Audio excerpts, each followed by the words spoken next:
biyadil khair akas alusan eta di Allah Subhanahu wa taala bahwa ari Allah ala kulli syai'in kana sakabeh perkara qadirun eta kawasa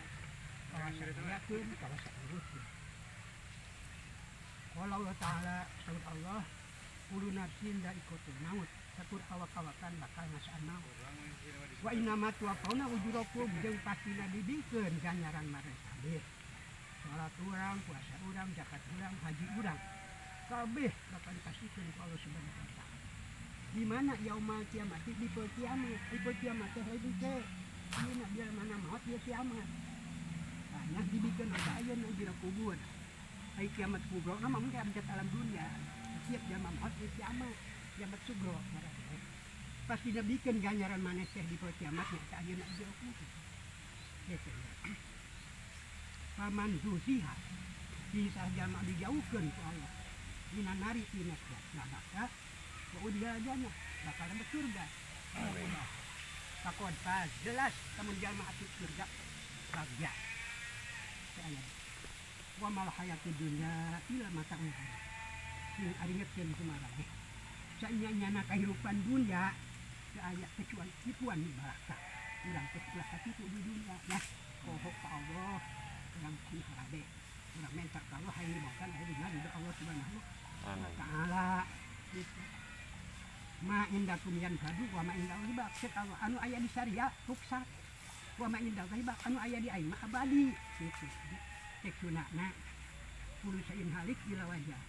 sakabeh perkara kana ruksak ila wajahu anjat Allah Subhanahu wa taala ahul hubukmu ari Allah teh anu ngaduan hukum wa ilaihi turja'un jeung dikabelikeun ka Allah urang kabehan maralik nya nya maut ngarani di mautan teh ku Allah lain rek dinaon-naon bagi jamaah anu mukmin mah asuruhu rek disenangkeun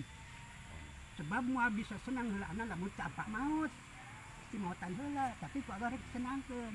jadi salat urang naon teh ke didinya kapanggih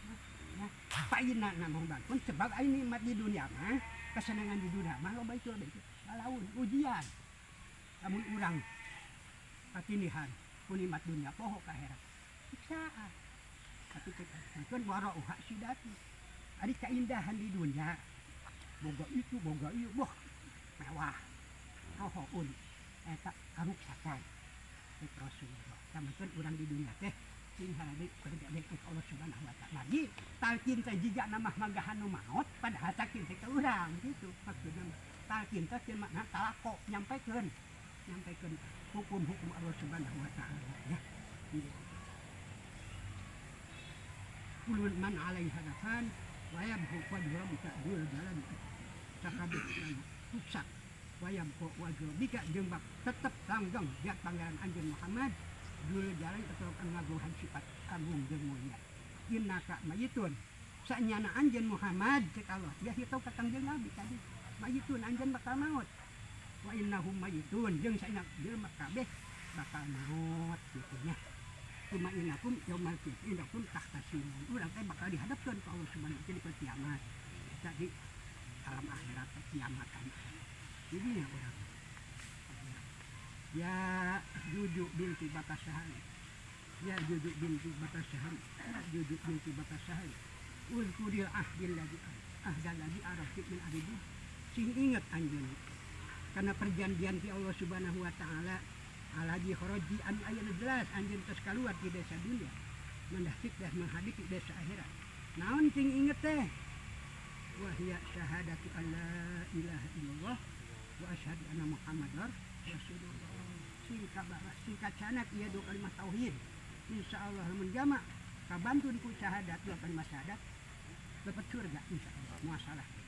sing ingetkan dua kalimat syahadat nyaeta teu aya pangeran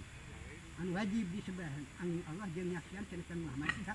utusan Allah sehingga wa anana rohak anajan hak kayana surga teh yo hakun bener teu salah wa anana aya siksa neraka hakun bener moal salah wa anal maut hakun ayana maut bener teu salah tos ayeuna wa ana di kubur hak ayana kuburan nyata bener wa ana munkar wa nakir hak jeung aya malaikat munkar jeung nakir di jero kubur hakun eta oge hak bener wa anasula hakun ayana pertanyaan ti malaikat nun karjekeun eta geus wa ana jawaba ayana jawab ti mayit hakun eta oge bener wa anal hisab ayana hisab diproses amal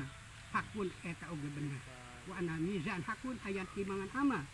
oge eta bener wa anal ba'sa hakun ayan dihudangkeun di jero kubur oge eta bener wa anal siratal hakun ayan nyaban siratal mustaqim eta oge bener wa anal hasro hakun ayana arah masyar oke eta bener wa anna ru'yatallah ta'ala jeung bakal ningalina ka Gusti Allah Ta'ala fil jannati di surga tapi lil mukminin pikeun nu iman hakun eta moal salah bener wa anna sa'ata hakun ayana garudu kiamat bener wa la raiba fiha teu mangmang di pihak maka aya kiamat wa anna Allah yab'atsu man fil qubur saeueutna Gusti Allah bakal ngahudangkeun Allah man ka makhluk-makhluk ka jalma-jalma fil kuburi anu tos adil bat kubur wa anaki roditu ayeuna anjeun yo roditi sing ridho anjeun takumaha bukan billahi dirobak pangeran ku Allah Subhanahu wa taala wahida pangeran zat hiji sifat apa zat kan wal islamu jeung anjeun sing ridho di agama Islam wa bi Muhammadin sallallahu alaihi wasallam nabi wa rasulah jeung sing ridho anjeun di nabian sallallahu ku kangjeng Muhammad sallallahu alaihi wasallam tah ada ayeuna detik ieu pisan anjeun ju awal manzilin mimitina akhirat min manit kubli tina tungtung mimiti akhirat aya wahidun manzilin min jeung mimitina tungtungna dunya teh nya kubur mimita kubur teh mimiti akhirat jeung tungtung dunya teh eta kuburan jeung jemaah maot teh akhirat mulai nyiba anu jero kubur nikmat abiduna leuwih nikmat lamun di jero kubur susah pama kadi lebih susah kan mudah-mudahan dulu urang terus marudus ka alam barzah sing adin tepat rahmat Allah Subhanahu wa taala nya kitu tah sebab dunia mah diadul faniyah jasa anu rupa kama kata Allah sabdaman Allah fi muhkam dina hukuman kitab Allah anu agung minha khalaqnakum minha di antara marane khalaqnakum geus ngadamel kau kamarane kabeh tina taneuh wa piha jeung tina taneuh hidukum dibalikeun deui ka dina tina taneuh balik deui kana taneuh taneuh 1000-an tahun tetep engke dagingna ti dieu cokot jadi daging mah sebagai balik deui kana jasana 1000-an tahun oge jadi nang di mana dikuburkeun mayit di dieu kana teh riwayat ti dinya nyokotna tanahna aya kitu teh riwayat kitu sebab tadi kana taneuh dibalikeun deui kana taneuh tarotan ukhra al anak tah dina detik ayeuna jo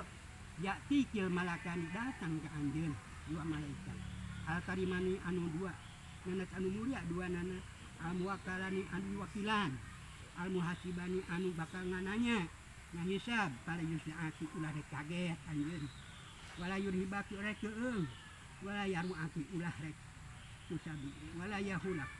masyaallah